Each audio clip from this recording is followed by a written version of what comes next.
So ముఖ్యంగా Congress party అంటే కార్యకర్తలే బలం అని చెప్పేసి చెప్పుకోవచ్చు. సో మొత్తం మీద ఇతర నియోజకవర్గాల నుంచి కూడా ఇక్కడికి రావడం జరుగుతుంది. సో పార్టీ అభిమానులు, పార్టీ శ్రేణులు, పార్టీ కార్యకర్తలు.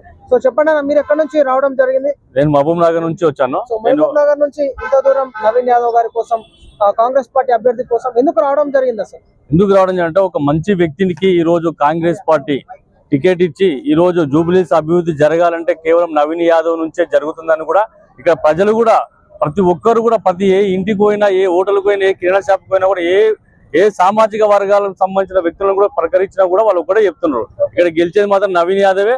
ఆల్రెడీ విజయం దాదాపు ఖరారు అయిపోయింది. కాకపోతే మెజార్టీ కోసమే ఇక్కడ మేము అందరం కూడా పెద్ద ఎత్తున మహబూబ్నగర్ జిల్లా నుంచి వచ్చి ఇక్కడ మేము నవీన్ యాదవ్ గారికి మద్దతు తెలుపుతూ ఇక గత 15 రోజుల నుంచి కూడా మేము ఇక్కడే ఉంటున్నాం.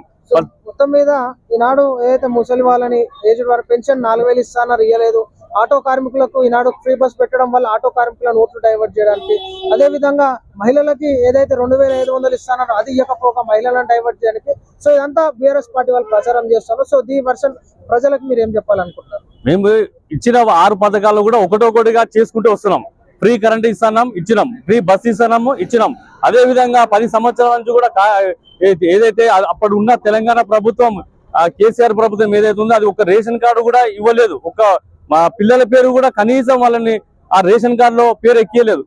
మళ్ళా వాళ్ళు మేము వచ్చిన తర్వాత సన్న బియ్యం ఇచ్చినాం, పేర్లందరూ ఎక్కించినాం. ప్రతి ఒక్కరు కూడా ఈ రోజు రేషన్ కార్డు ప్రతి ఇంటింటికి ఇచ్చినాం. వాళ్ళు ఎంతో సంతోషంతో మా పిల్లలు కూడా ఈ రోజు ఉన్నతమైన వాళ్ళు కూడా తినే సన్న బియ్యం కూడా ఈ రోజు మా పిల్లలు తింటున్నారు. వాళ్ళు చాలా సంతోషం వ్యక్తం చేస్తారు. ప్రతి గడపకు పోయినప్పుడు వాళ్ళు ఒకటే చెప్తున్నారు, 10 ఏళ్ల నుంచి మా పేరు కూడా ఎక్కడ, మా పిల్లల పేరు కూడా ఇంత 10 మెతుకులు కూడా మేము తినలే. ఈ రోజు సన్న బియ్యం తింటున్నామంటే అది కాంగ్రెస్ పార్టీ నుంచి రేవంత్ రెడ్డి గారు ఒక పేద ప్రజలు కూడా ఈ రోజు సన్న బియ్యం తినాలని ఈ పథకాన్ని తీసుకొచ్చి సంతోషం వ్యక్తం చేస్తున్నారు.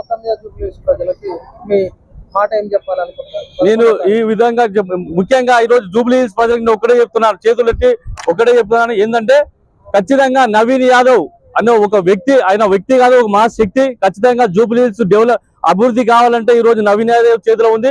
ఒక్క అవకాశం ఇచ్చి ఈ రోజు ఈ బీసీ బిడ్డని నవీన్ యాదవ్ భారీ మెజార్టీతో గెలిపించి ఈ తెలంగాణలో ఉన్న ప్రతి ఒక్క బీఆర్ఎస్ నాయకులకు బుద్ధి చెప్పాలని ఈ విధంగా కోరుకుంటున్నాను. జూబ్లీ హిల్స్ మన నవీన్ అన్న, చెయ్యి గుర్తుకే ఓటేద్దాం, అభివృద్ధిని కొనసాగిద్దాం.